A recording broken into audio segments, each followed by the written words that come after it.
নমস্কার বন্ধুরা, welcome to রিনিজ dream world. আজকে আমি অনেক দিন পর আপনাদের সাথে আবার একটা মজার রান্না শেয়ার করব এবং ভীষণ সিম্পল একটা রান্না। বাড়িতে যদি কাঁকরোল থাকে অবশ্যই এই রান্নাটা ট্রাই করবেন। আমি এটা 2-3 বার খেয়েছি, ভীষণ ভালো লেগেছে রান্নাটা। সেটা হচ্ছে, আমি কয়েকটা কাঁকরোল নিয়েছি। আমি এখানে 4টে কাঁকরোল নিয়েছি। কাঁকরোলের যে ওপরের যে খসখসে ভাবটা সেটাকে একটু আমি ছাড়িয়ে নিয়েছি আর অর্ধেক অর্ধেক করে নিয়েছি। আর নিয়েছি কয়েকটা রসুন, একটা কাঁচা লঙ্কা আর অর্ধেকটা পেঁয়াজ। রসুন যদি এগুলো খুব পাতলা পাতলা রসুন বলে আমি কয়েকটা বেশি নিয়েছি। আর যদি রসুন আপনার মোটা মোটা কোয়ার যদি রসুন থাকে তাহলে 3টে বা 4টে হলেই হয়ে যাবে। আর লাগবে আমার একটু পেঁয়াজ আর একটু শুকনো লঙ্কা লাগবে। তো চলুন দেখি রান্নাটা করি। আমি একটা কড়াই নিয়েছি, কড়াইয়ের মধ্যে আমি 1 কাপ মতন জল দিয়ে দেব। এবার আমি এর মধ্যে কাঁকরোলগুলোকে দিয়ে দেব।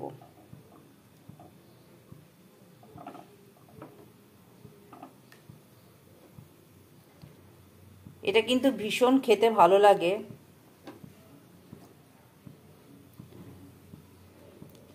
আর দিয়ে দেবো এর মধ্যে হাফ পেঁয়াজটা। জল কিন্তু বেশি দেবেন না, কারণ আমরা এই জলটা পুরোটাই এটার মধ্যে টেনে নেবে। আমি তো জলটা ফেলবো না। আর দেব রসুন কোয়াগুলো, আর দেব একটা কাঁচা লঙ্কা। কাঁচা লঙ্কা মানে ঝালটা একদম নিজেদের স্বাদ অনুযায়ী দেবেন। আর এর মধ্যে সামান্য একটু লবণ দেব। লবণ আমরা দিতেও পারেন, নাও দিতে পারেন। আমার জলটা একটু বেশি মনে হচ্ছে, আমি একটু জলটা একটু তুলে নেব, মানে ফেলে দেবো একটু।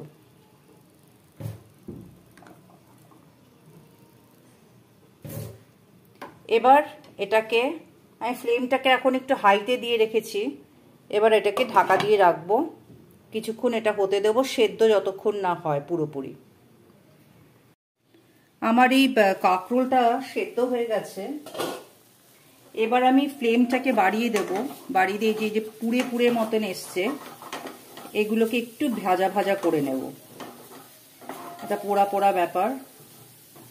খুব সুন্দর সেদ্ধ হয়েছে কাঁকরোলটা। এবার আমি এটাকে একটু ভাজা ভাজা করে তারপরে এটা নামাবো।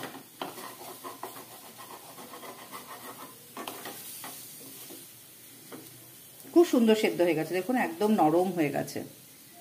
তো এটা নামিয়ে আবার আসছি। এবার আমি একটু সর্ষের তেল গরম করে নেব কড়াইতে।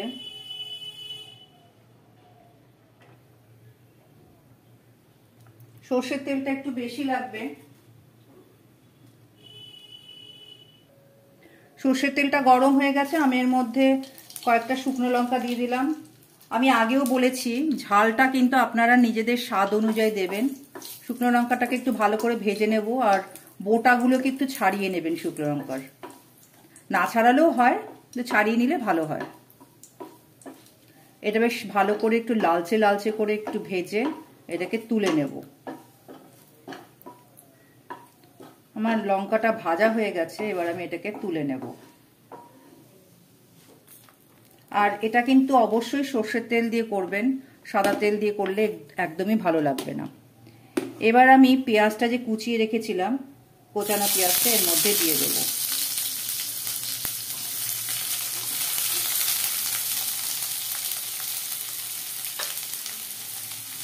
এটা একটু ভালো করে একটু লালচে লালচে করে একটু ভেজে, খুব বেশি ভাজা না, একটু লালচে লালচে করে ভেজে এই সাদা ব্যাপারটা যেন চলে যায়। লালচে লালচে করে ভেজে এটাকে তুলে নেব।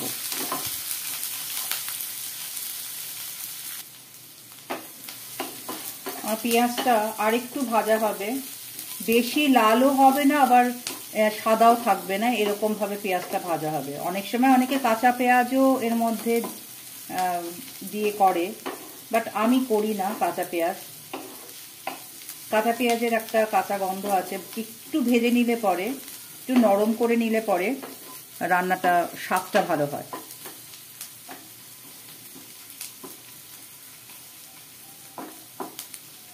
আর একটু ভাজা হবে, তারপরে এটাকে নামিয়ে দেব।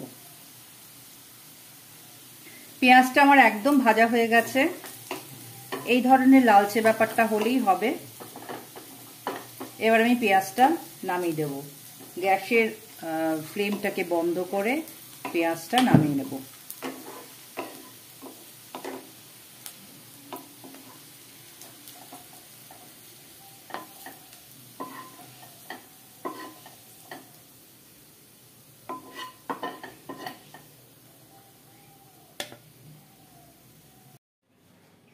কাঁকরোলগুলো যে সেদ্ধ হয়েছিল, সেদ্ধ করেছিলাম আর কি, এই দানাগুলো না আমি ফেলে নিচ্ছি।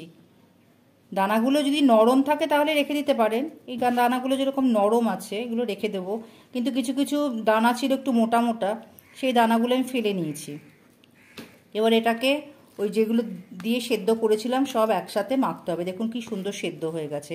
যদি মনে করেন আমরা মিক্সিতে ব্লেন্ড করবেন, মিক্সিতেও ব্লেন্ড করতে পারেন, ঘুরিয়ে জাস্ট একটু ঘুরিয়ে বন্ধ করে দেবেন। কিন্তু আমার মনে হয় হাতে মাখলেই ভালো হয়, ভর্তা হাতে মাখলেই ভালো। এটা খুব ভালো করে মেখে নেই, তারপরে আবার আসছি। আমার এটা মাখা হয়ে গেছে এইভাবে। এবার এটাকে একটু সাইডে সরিয়ে রেখে আমাকে আরও একটা জিনিস মাখতে হবে, সেটা হচ্ছে এটা।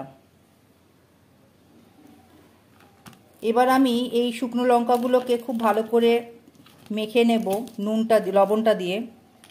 আমি লবণটা কিন্তু বুঝে দেবেন, কারণ না যখন সেদ্ধ বসিয়েছিলাম তখন একটু সামান্য লবণ দিয়েছিলাম, সেই জন্য লবণটা কিন্তু খুব বুঝে নেবেন। শুকনো লঙ্কাগুলোকে নিয়ে লবণটা দিয়ে খুব ভালো করে মাখতে হবে। যাদের হাত জ্বালা করে, আমারই অবশ্য হাত জ্বালা করে, তাও আমি স্পর্ধা নিয়ে এগুলোকে বাটছি, মানে মাখছি শুকনো লঙ্কাগুলো। ধনেপাতা নিয়েছি আর এই পেঁয়াজ ভাজাটা, এটা এবার খুব ভালো করে মাখতে হবে। এখনই বেশ ভালো ঝাঁজ একটা। যত ভালো এটাকে কষলাবেন তত বেশি ভালো স্বাদ হবে। বাংলাদেশের মানুষজন খুব ভর্তা বানায়, এটাও হচ্ছে এক ধরনের ভর্তা, এটা মানে কাঁকরোল ভর্তা। আর আমি ভর্তা খেতে ভীষণ ভালোবাসি। যদিও সব রকমের ভর্তা আমি এখানে দেই না, আমি নিজে অনেক ভর্তা খাই ঠিকই। আমি নিজেও একজন বাংলাদেশেরই মানুষ। আমার বাংলাদেশে, আমার ঢাকায়, আমার মানে ঢাকা শহরে আমার বাড়ি ছিল বলতে আমার ভীষণ মন খারাপ হয়, কিন্তু কোথাও একটা টান থেকে গেছে বাংলাদেশের প্রতি।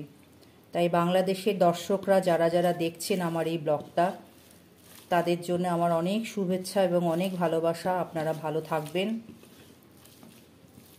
আর আমাকে আমার ব্লগগুলো দেখে আমাকে সাপোর্ট করবেন, আমার চ্যানেলটাকে সাবস্ক্রাইব করবেন, এটা আমার অনুরোধ রইল আপনাদের কাছে। আর অবশ্যই যারা যারা এই ধরনের ভর্তা খান না বা খাননি এখন অবধি, তাদের কাছে আমার অনুরোধ রইল এই ধরনের ভর্তা অবশ্যই খাবেন। এবার এই কাঁকরোলটাকে আমি এর মধ্যে দিয়ে দেবো।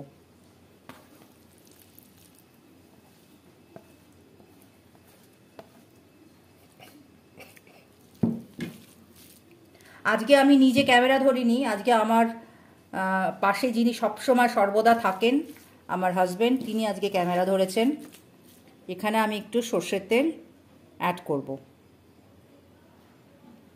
এটাই হচ্ছে আসল স্বাদ। উনি একটু রান্নায় মিষ্টি খেতে পছন্দ করেন, তো আমাকে বলেছেন এর মধ্যে মিষ্টি দিয়েছো তো, তা আমি অবশ্য মিষ্টি দেইনি। তা যারা যারা একটু মিষ্টি খেতে পছন্দ করেন তারা মিষ্টি একটু চিনি একটু দিতে পারেন নুনের ব্যালেন্সটা বজায় রাখার জন্য। এটা আপনি যত ভালো করে মাখবেন তত বেশি এটা আনন্দ, মানে তত বেশি মজার হবে খেতে।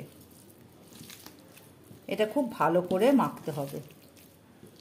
মাখাটার ওপরই কিন্তু এটা ডিপেন্ড করে এটার স্বাদ।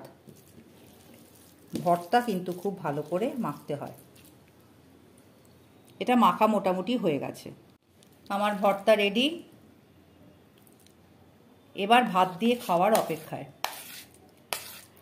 যারা যারা আমার এই ভিডিওটা দেখছেন কেমন লাগলো অবশ্যই জানাবেন, এবং সবথেকে বড় কথা হচ্ছে আপনারা একবার হলেও খেয়ে দেখবেন একবার খেলে মনে হবে বারবার করে বানাই এই ভর্তাটা। অপূর্ব স্বাদ খেতে লাগছে, মানে অপূর্ব স্বাদ হয়েছে। ঠিক আছে, এবার ভাত দিয়ে খাবো, সেটা আপনাদেরকে দেখাবো। এখন একটু এই ভর্তা দিয়ে খাবো এবং খেয়ে বলবো কেমন হয়েছে আপনাদেরকে। আমি অল্প একটু টেস্ট করেছিলাম, তখন দারুণ লেগেছিল। এখন খেয়ে বলবো কেমন হয়েছে। জয় মা।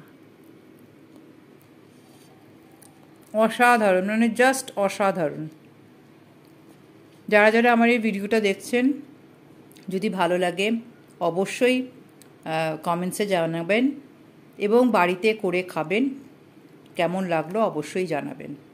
আর চ্যানেলটাকে সাবস্ক্রাইব করবেন আর আমার পাশে থাকবেন, আমাকে সাপোর্ট করবেন।